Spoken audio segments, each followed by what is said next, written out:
Welcome into CBS News 24/7. I'm Juliette Goodrich. Wall Street is clocked out and we are clocked in. President Trump gets ready to mark 100 days in office by stepping up his immigration crackdown. The new executive orders he's expected to sign today. And get ready to pay more for hundreds of products as e-commerce giants are raising prices over Trump's tariffs. And Spain declares a state of emergency as a massive blackout sends the country into chaos. You're watching CBS News 24/7.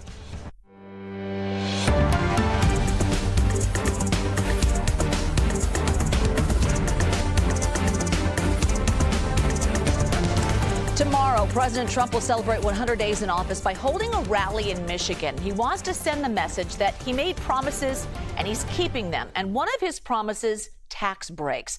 So right now he's meeting with House Speaker Mike Johnson to discuss the big, beautiful bill he wants Congress to pass to cover his priorities. CBS News White House reporter Olivia Rinaldi joining us live now. Hi, Olivia. So much to cover today. Where does this stand with the reconciliation package? Let's begin with that.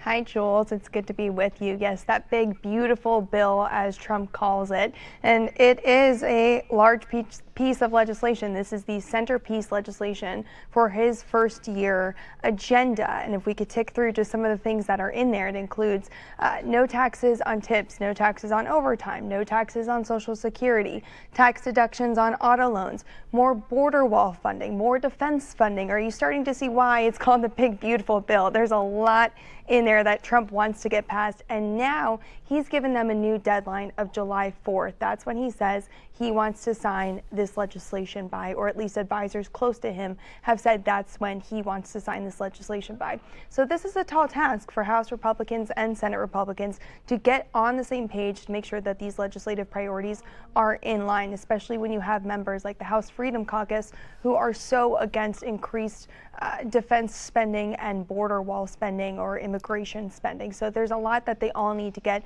on the same page on, and that's why you're seeing Speaker Mike Johnson there at the White House today meeting with the president as Congress is now back in session, starting to have those really critical meetings about this piece of legislation that Trump wants passed.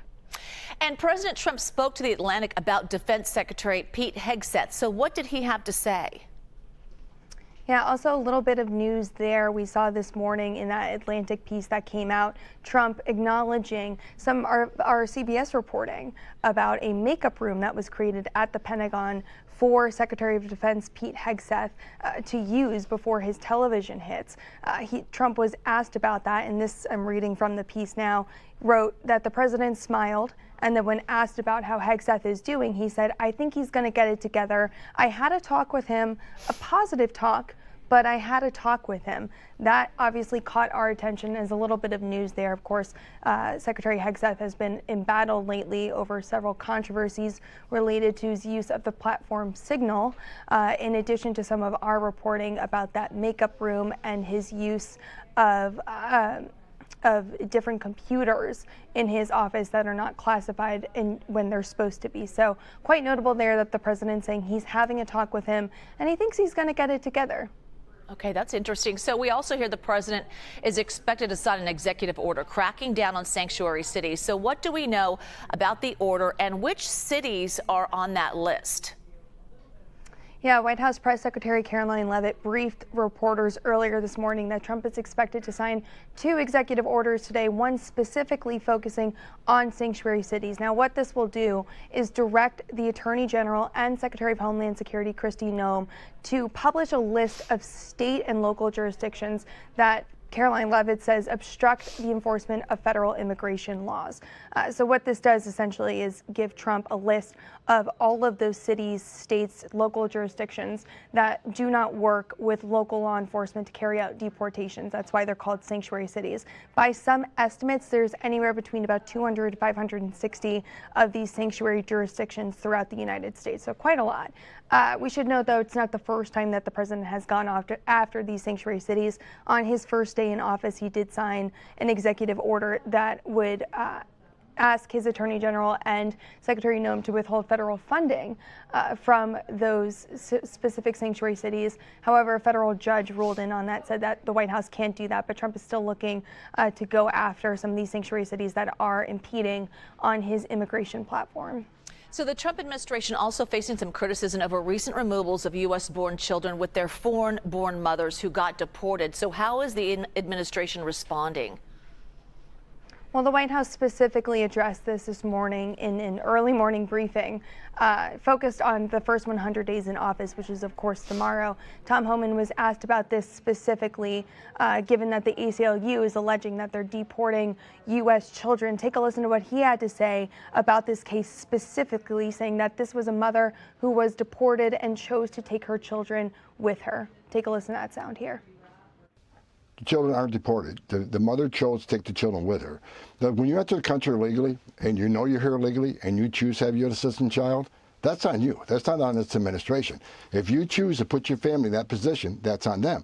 But having a U.S. citizen child after you enter this country illegally is not a get-out-of-jail-free card. It doesn't make you immune from our laws. So now, of course, the White House defending this, saying that this was a deportation and the mother chose to take her child with her. But of course, this is coming as the White House is facing some backlash about their immigration policies. Our CBS News poll over the weekend found that about 51% of Americans do not agree with how this White House has been handling immigration in these first 100 days in office. Jules. All right, Olivia Rinaldi. Olivia, thank you. So those removals of American children along with their undocumented mothers are raising some legal concerns. So here is CBS News immigration and politics reporter Camilo Montoya Galvez. The deportation of two families with U.S. citizen children is now at the center of the country's polarizing debate over immigration. Last week, an ICE deportation flight from Louisiana sent a group of deportees to Honduras, including two migrant mothers and their American children. The mothers, according to U.S. officials, had deportation orders because they were in the country illegally. One of the children is a 2-year-old girl who lawyers say was sent to Honduras despite her father's wishes that she remain in the U.S. in the care of a legal guardian. ICE says the father did not submit the required information in time and that the mother agreed to have the daughter accompany her to Honduras. In another case, a 4-year-old boy reportedly receiving cancer treatment in the U.S. was also sent to Honduras alongside his migrant mother. Asked about these cases, the Trump administration says migrants in the U.S. illegally will not be protected from deportation just because they have American children. But advocates argue the administration is moving too quickly and too aggressively to achieve its mass deportation goals, sacrificing due process along the way. And in the case of the 2-year-old child, a federal judge did say that the deportation appeared to have been conducted with no meaningful process. Back to you. We are watching Wall Street as investors cross their fingers for trade deals and hold their breath ahead of big tech earnings reports. So the closing bell rang just moments ago. The Dow landed in the green after hovering around the flat line all day. So let's take a look at our interactive stock market heat map. This is brought to you by FinViz. It always shows the top 500 stocks. And as you can see, tech giants like Amazon, Microsoft, and NVIDIA dipped a little bit today. Treasury Secretary Scott Bessent this morning signaled the first trade deal could be coming soon. So let's take a listen. I think it could be as early as this week or next week. Vice President Vance was in India last week, and negotiations are coming along quite well with them. As I've mentioned, some of our Asian trading partners have come with very, very good deals. We're evaluating those, and President Trump's going to have the final say on all of them. So let's bring in Mark Hamrick, Bankrate Senior Economic Analyst and Washington Bureau Chief. Mark, thanks so much for being here. Let's talk about the messages we're hearing. Sounds a little bit optimistic. How are the markets reacting? What can you tell us? Well, as you said, it was a day where stocks ended virtually unchanged, but off the lows of the session. And so relatively little volatility. And there's been a lot of healing in the major averages from the lows that we saw earlier in this month. The S&P 500 is still down about 10% from its February high. Elsewhere, we see the major averages roughly down between, let's say, 5 to 10% year to date. The market is hungry for anything that is factual. with respect to the prospect for less trade tensions, but there's very little to sink our teeth into. And so I think aside from, the whipsaw of rhetoric that we'll be suffering through for we don't know how long on the trade front, a lot of economic data to get through this week, and a Fed meeting, Federal Reserve announcement due next Wednesday, a week from this Wednesday. Some shoppers say they're already feeling a bite from tariffs. Where are people seeing prices going up? Well, China is essentially now the subject of a trade embargo. And so obviously you're going to see good sellers like Amazon, those that are very reliant on goods coming out of that country, raising prices to try to make up for the tax on imports. But I'm more worried about the prospects for growth or lack thereof. We're talking about a sharp decline in container ship traffic coming to the United States. That has the prospect of a ripple effect, which will affect trucking and then less goods in retail stores. That's what the retail CEOs were warning the president about recently. Consumers, just much the same as what we saw during the days of COVID with supply chain disruptions, will have fewer things to buy. And that could have a ripple effect, which is why you have a good number of economists saying that the risks of recession are extremely elevated. Mark Hamrick. Mark, thank you. We are following a developing story overseas. A massive power outage in parts of Spain, Portugal, and France is affecting tens of millions of people. And officials say it could take hours for crews to fully restore power. Across the Iberian Peninsula, train stations have been plunged into darkness, leaving people stranded. Airports also at a standstill, and street lights are out. The blackout is causing people to panic buy. Video from inside a supermarket in Madrid shows a line of people stocking up on supplies, toilet paper, and non-perishable foods. Our partners with the BBC also following this story. Let's listen in to their coverage from just moments ago. This is what happens as soon as the traffic lights stop working. The power across Spain started to go out at around 10:30 this morning local time. The centre of Madrid quickly grinding to a standstill. It was difficult to get here. The bus driver took pity on me. I told him I had no mobile phone signal, and he let me pass. I went down to the metro to recharge, and there was no power. We had to go back to the hotel, and then they told us there was no electricity. I leave the hotel, and there is no power anywhere. The outage hit Portugal too, the entire Iberian Peninsula, as well as parts of southern France. This, the metro system in Porto.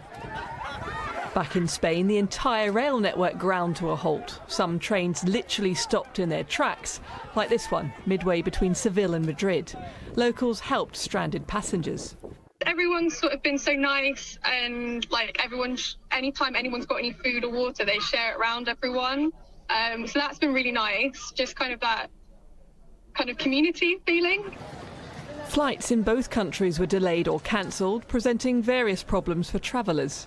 I know that Lisbon Airport is shut, so I'm currently expecting to have to stay in Lisbon overnight, but I have no idea if I can actually even book a hotel because currently places can't take any payment. Lack of phone signal quickly became problematic for everyone, while shops lost their lights and were also unable to take card payments, which then meant people rushed to take cash out. Portugal's Premier Luís Montenegro says there is no indication that a cyber attack was behind the outage. Similarly, Spain's Prime Minister tonight urged against speculation. We do not yet have conclusive information on the reasons for this cut, so I ask the people, as we have done in past crises, to inform themselves through official channels. Power has now been restored to areas in the north and south of Spain, but things are not back to normal yet. Portugal's main grid operator said it could take a week to return to full normality. Ellie Price, BBC News. And that was coverage of the blackout from BBC News that you were listening to. Authorities in Florida just released new details in that deadly hit-and-run crash between a boat and a ferry. Next, you are watching CBS News 24/7.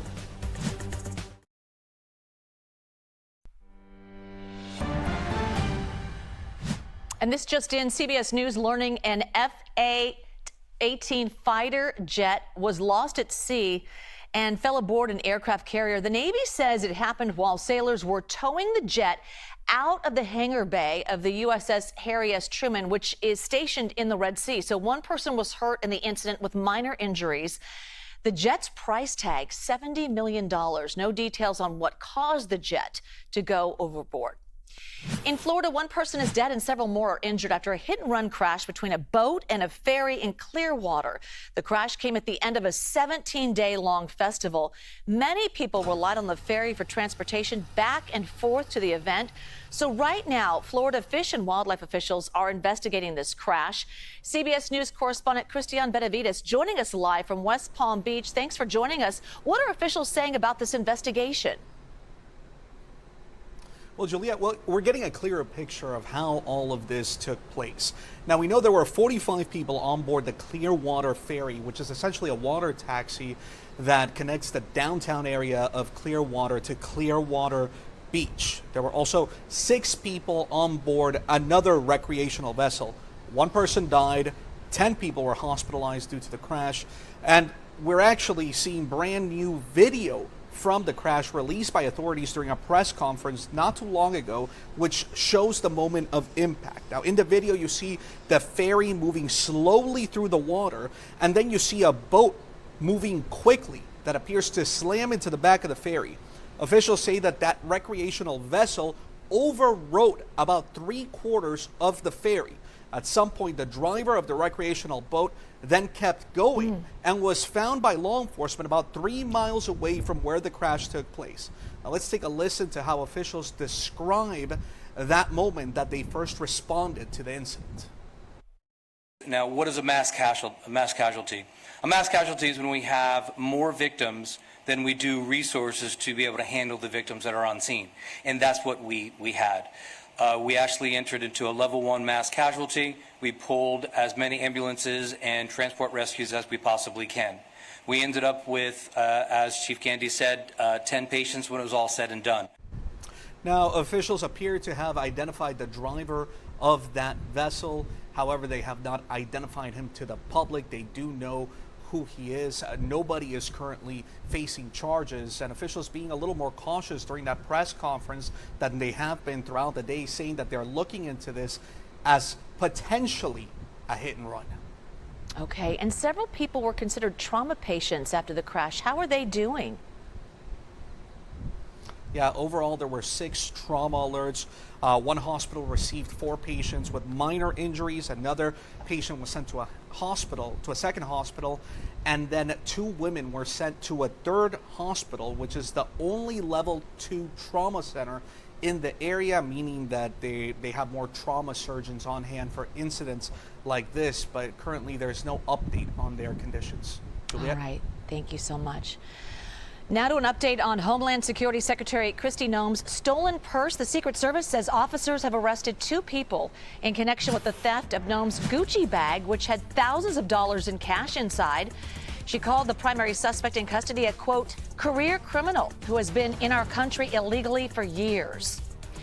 Opening statements started today in the trial of 3 former Memphis police officers charged in the death of Tyree Nichols. Tadarius Bean, Demetrius Haley, and Justin Smith were already convicted of federal charges last year. But now trial in the state court starts today on second-degree murder charges. 2 other officers also have been charged, but will not stand trial with their former colleagues. Tyree Nichols died in the hospital 2 years ago after he was beaten by officers following a traffic stop. Staying in Tennessee, a historic landmark with ties to Dr. Martin Luther King and the civil rights movement caught fire this morning. It's video showing flames coming out of Claiborne Temple in downtown Memphis. No one was hurt in the fire, and the cause is under investigation. In Missouri, a woman is accused of stabbing and killing a Kansas City paramedic who was trying to help her. The suspect, Shanetta Bossel, is now facing murder charges. Authorities say she stabbed firefighter paramedic Graham Hoffman in the chest while she was being transported to a local hospital. This should not happen. This should not have happened. There are a lot of things that have happened since I became mayor a few years ago. I never expected a line of duty death like this one. You never expect a violent criminal incident to bring this amount of pain to a community and a family. Still no word on a motive, but officials say Bossel was arrested last week after she allegedly bit a police officer during a separate arrest. Firefighter Hoffman had been a member of the Kansas City Fire Department since 2022.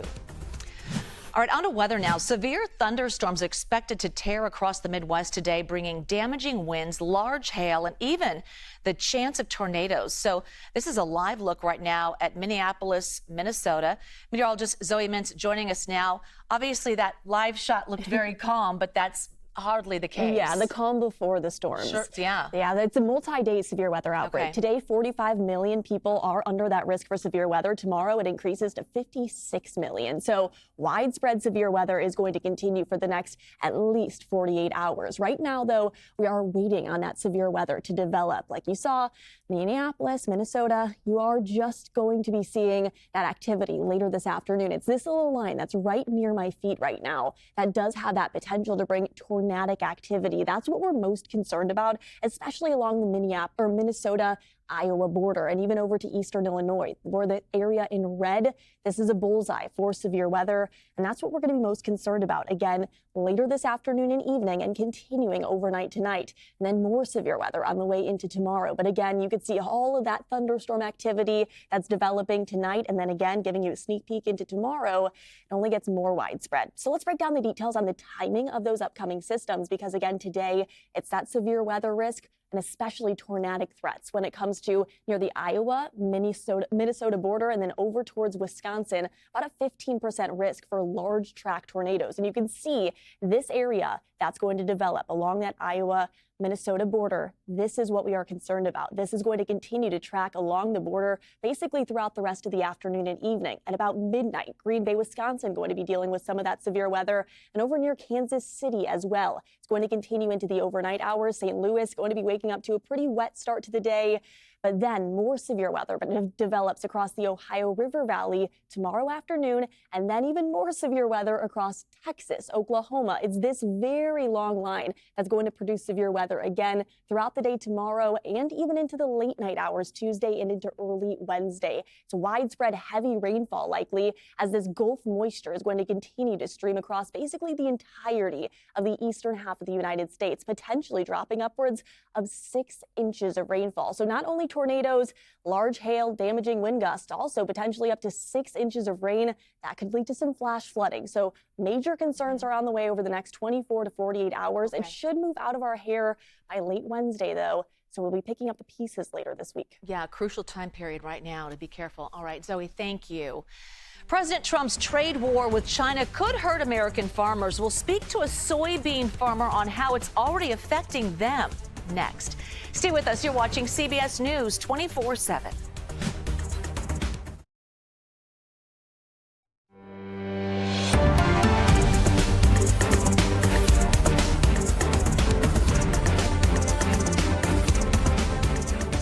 Members of Congress are back to work on Capitol Hill today after a 2-week recess, but some lawmakers returned early to protest the Republican-led budget plan. House Minority Leader Hakeem Jeffries and Senator Cory Booker led a sit-in for more than 12 hours on the steps of the Capitol building. Senator Booker warned of a, quote, moment of moral urgency. Will you stand up? Because if you stand, if you rise up, if you speak up, I know that we can stop this bill, that we can stop this bill, and we can ensure that we truly deliver for Americans liberty and justice for all. CBS News congressional correspondent Nicole Killian has a reaction from lawmakers to the sit-in on Capitol Hill. Yeah, well, actually, there were a number of lawmakers who took part in that sit-in with Leader Jeffries and Senator Booker, both from the House and Senate. Everyone from Senator Raphael Warnock, Lisa Blunt-Rochester, Angela Alsobrooke, Senator Adam Schiff, to on the House side, there were upwards of at least 20 members, by my count, who came over the course of the afternoon and the morning. But really, this was an attempt on the part of Democrats to put the spotlight on this Republican budget budget bill that will really be the center of attention between now and the Memorial Day recess. This is the president's so-called one big beautiful bill that he wants Congress to pass, and so Republicans anticipate doing this on their own, but they are going to have to work through the details of it in committee. So that is the process that will start in earnest this week. But Democrats are really concerned because in order to pay for this bill, whether it's increases in the border, energy independence, extending the president's tax cuts, some of those cuts are going to have to come from somewhere to pay for this bill. That's what Democrats are most concerned about, particularly around the issue of Medicaid. So that really was the focus of yesterday's sit-in, to call attention to those potential cuts, although Republicans insist that they don't intend to touch Medicaid, although they do want to potentially look at areas of waste, fraud, and abuse. Former Vice President Kamala Harris is expected to make her first public remarks since losing the race for president last fall. She plans to speak at the 20th anniversary gala of Emerge America, a candidate training program supporting Democratic female candidates for office in San Francisco. Sources say she plans to urge voters to push back on President Trump's economic policies. We are watching Wall Street. The Dow inched into the green today as investors await progress on trade deals. Nearly 100 days into President Donald Trump's term, the latest CBS News poll shows he is steadily losing support on key issues of the economy. So in March, 51% of those polled approved of his handling of the economy. Now only 42% approve, and nearly 50% of Americans feel his policies are making them worse off, even though inflation and mortgage rates have both fallen since President Trump took office. What this tells me is the uncertainty of tariffs. That's really more where people are focusing on, and that's reflecting in how they feel.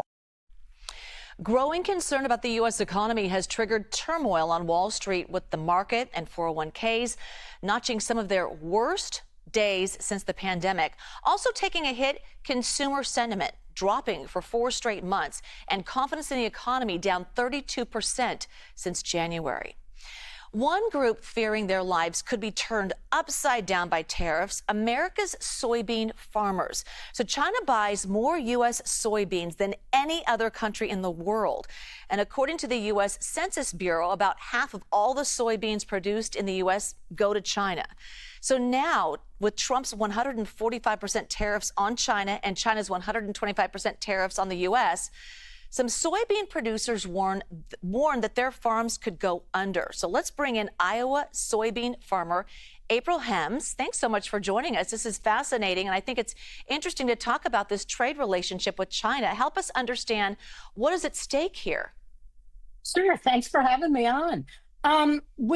Soybean farmers have been working with China for over 40 years with the United Soybean Export Council, because we knew what a big potential there was there. So we've been growing this market, and quite frankly, China realized that they needed our crops to feed their people and their livestock. So we've been working a long time with them, and the more chance we have for tariffs, the worse off both of these countries will be.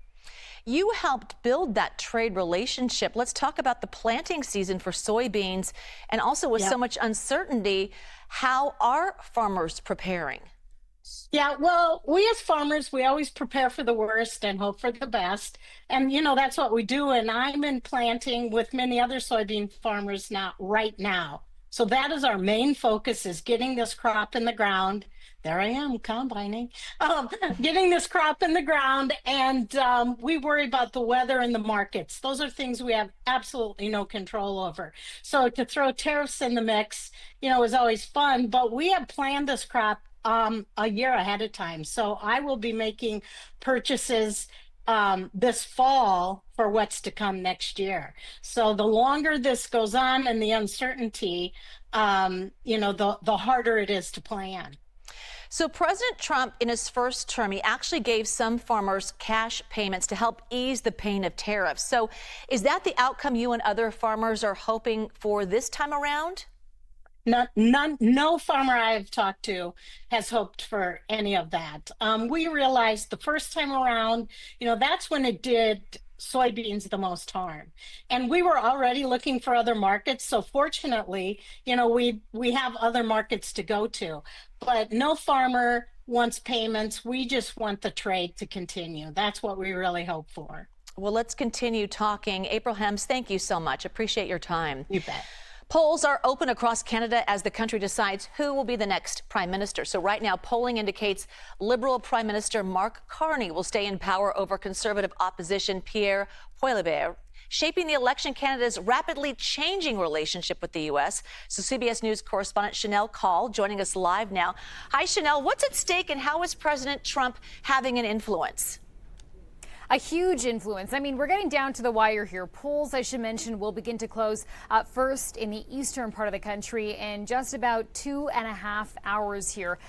This election has largely been focused on who is best suited in this moment to take on President Donald Trump and really defend Canada's sovereignty. The president basically acknowledging that today. He posted on social media this morning suggesting essentially that he was on the ballot. I want to show you that post. Here it is. It says, "Good luck to the great people of Canada." It goes on to suggest Canada should again become a, quote, cherished 51st state. It also reads, quote, "No more artificially drawn line from many years ago. Look how beautiful this landmass would be. Free access with no border, all positives with no negatives." And I have to be honest, because as you know, I'm from Canada, grew up there. I reported there for about a decade. So I've been on the phone all day speaking to my family, my friends, my former colleagues. And they tell me that it's that kind of rhetoric that has really changed this election entirely. One with a really short runway. Here in the U.S., we're used to really long election campaigns. This one was a snap election. The campaign was, get this, only 37 days. And it's created a very different kind of nationalism in Canada that, frankly, I haven't seen before, one that is transcending party lines. Moments ago, I spoke to a Canadian who's been living here in the U.S. for almost 30 years. Take a listen to part of that conversation. Never. To be honest with you, I have lots of American friends that are asking me about the Canadian election, which has never really happened before in the past. I would tell them that there's an election, they'd be unaware.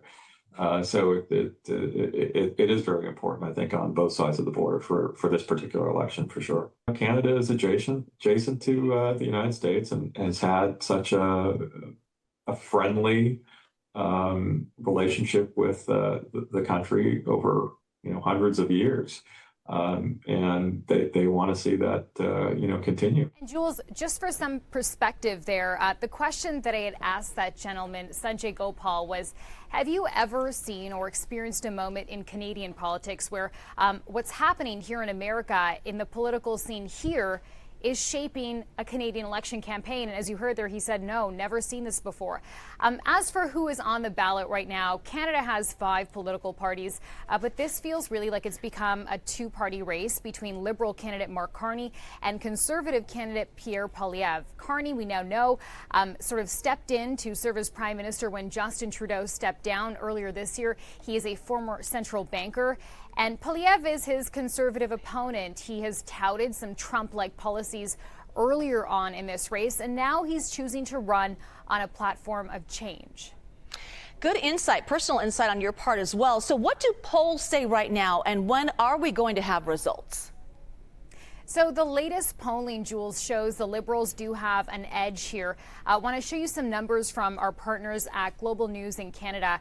This shows the Liberals have 41% support right now. The Conservatives have 38%. But again, I want to remind our American viewers that these are, of course, polls. We've seen this happen here in the U.S., where polls aren't exactly indicative of how the results will come in. In terms of results, Canada usually calls its elections pretty quickly, especially this year. I'm expecting that to happen again because more than 7 million Canadians cast their ballots early this time around. That is a record high. So we could get preliminary results later on tonight or early tomorrow morning on a winner. It might take longer, though, to find out if that party wins a majority. All right, Chanel, thank you. A prank call is getting national attention and involves the son of an NFL assistant coach and University of Colorado quarterback Shador Sanders. We have details next. Stay with us. You're watching CBS News 24/7.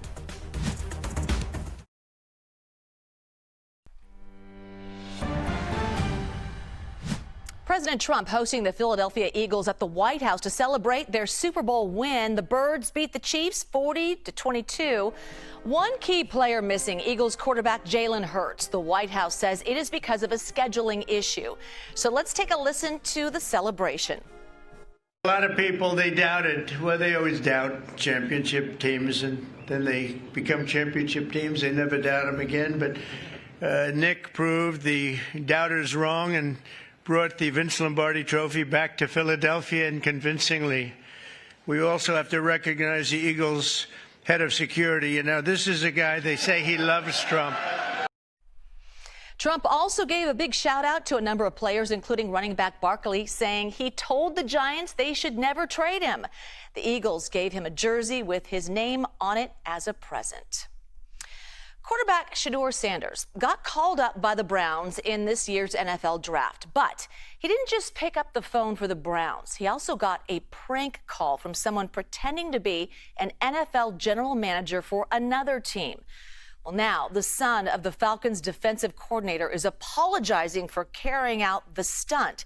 Jerika Duncan breaks it all down on our TikTok tube. There is nothing funny about what happened to Shador Sanders.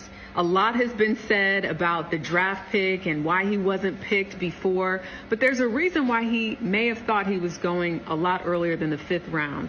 Apparently, today we learned that he got a prank phone call from the son of a defensive coordinator for the Atlanta Falcons. So the Falcons released a statement. I'm going to read it to you verbatim. Earlier in the week, Jax Ulbrich, the 21-year-old son of defensive coordinator Jeff Ulbrich, unintentionally came across the draft contact phone number of Shador Sanders off an open iPad while visiting his parents' home and wrote the number down to later conduct a prank call. Jeff Ulbrich was unaware of the data exposure or any facets of the prank and was made aware of the above only after the fact. So open iPad after visiting his parents' house. Either way, the Atlanta Falcons said they do not condone this type of behavior.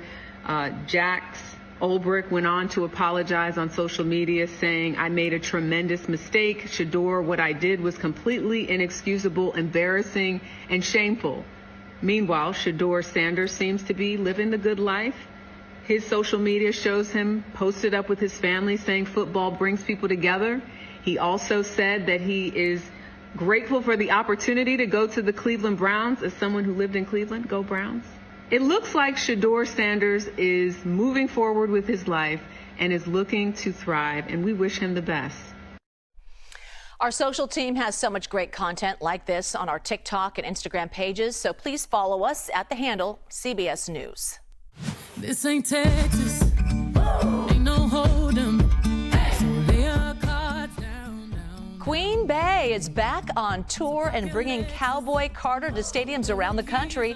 The 32-show tour kicks off tonight in Los Angeles. As of right now, the tour has not sold out yet. Fans say some resellers appear to be dropping prices as low as $20 in an attempt to encourage sales. A trial underway in Paris for the man accused of robbing Kim Kardashian at gunpoint nearly 9 years after the dramatic heist. We have details on when the reality TV star is set to testify. Next.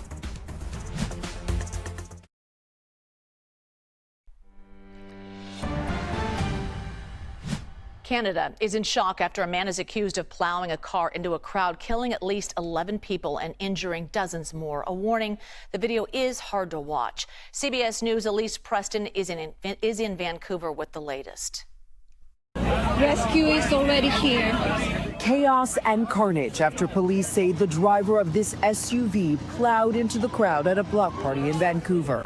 I thought it was a gunshot, but like everyone started running, and then I hear crying, weeping. It looked like a bowling ball hitting bowling pins and the pins just flying out. Seeing bodies just flying in the air was incredibly shocking. It happened just as the festival was ending around 8 on Saturday night. The speeding vehicle traveling eastbound on 43rd Avenue along the path of the food trucks, striking pedestrians. The driver of the vehicle was apprehended by bystanders and then taken into custody by police officers. Investigators identified the suspect as 30-year-old Kai G. Adam Lowe from Vancouver, who was known to police. We've had substantive contact with them over mental health issues.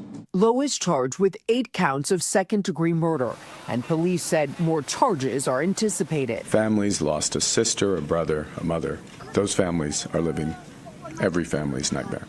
Thousands at the Lapu Lapu Day Festival were there to celebrate Filipino culture.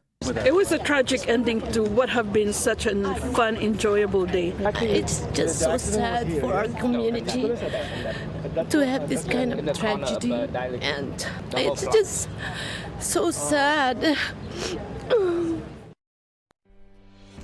News we're following around the world. Russian President Vladimir Putin ordered a 3-day ceasefire in the war in Ukraine. The ceasefire would run from May 8th to May 10th when Russia is celebrating its World War II victory. A major blackout brought much of Spain and Portugal to a standstill. The power outage is affecting tens of millions of people. American tennis star Coco Gauff was playing in the Madrid Open when her post-match interview was cut off by the blackout. You can hear her audio cuts out as she answers a question. Take a listen. Yeah, definitely. I had avocado toast and what else did I? Oh, fruit. So that was pretty much it. It was an early start. I didn't sleep that well last night, so maybe I just need to not get a lot of sleep. The power is slowly coming back, but officials say it could be a week before everything is fully restored. A trial begins today for 10 people accused of robbing Kim Kardashian at gunpoint during Paris Fashion Week back in 2016. Many of them are now in their 60s and 70s. Prosecutors say one of the suspects is dead and another is too ill to be part of the trial at this time. Kardashian will give evidence in her trial on May 13th. Our monitors now take us to Rome as the Vatican announces the conclave to choose the next pope. It will begin May 7th. CBS News foreign correspondent Chris Livesay has more from Rome. As day broke in Rome on Saturday, the faithful and the curious began to arrive in St. Peter's Square to pay final tribute to Pope Francis. They were joined by 50 heads of state and delegations from 130 countries worldwide. A global show of respect for a man who had tried to reconnect the Catholic Church with the people, like Ida Benson from Austin, Texas. Honestly, I'm trying to keep it together. I'm pretty overwhelmed for the opportunity to be here. I lost a child 6 years ago, and because of him, I am here. My son is right next to him, guiding him and welcoming into his kingdom. Held with pomp and ceremony in the splendor of the Basilica, the service was simplified by Francis before his death and referenced his service and humility. His body was then slowly driven through the streets of Rome as mourners lined the route to his burial place outside the Vatican, the first pope buried beyond those walls in over a century. Instead, he chose the Basilica of Santa Maria Maggiore, where he prayed on the first day of his papacy in 2013, alone during the coronavirus pandemic, and later leading prayers for peace in Ukraine in 2022. He's done his work, what he needed to do on this earth, and he's with God now. He now rests in the earth in a corner of the church he chose. His headstone reads simply, Franciscus. So many people down in the square told us they will miss Pope Francis for being a voice for the voiceless at a time of growing authoritarianism around the world. Now it'll be up to the cardinals at the conclave next week to elect the new pope if the church will follow down that same path. Chris Livesay, CBS News, Rome. America Decides with Major Garrett is next with a live interview with former Democratic Congress members Cori Bush and Jamal Bowman, how they're teaming up in an effort to call Democrats to action. We'll leave you with a live look at the White House now, where any moment President Trump is expected to sign 2 new executive orders, including one that will direct administration officials to publish a list of so-called sanctuary cities.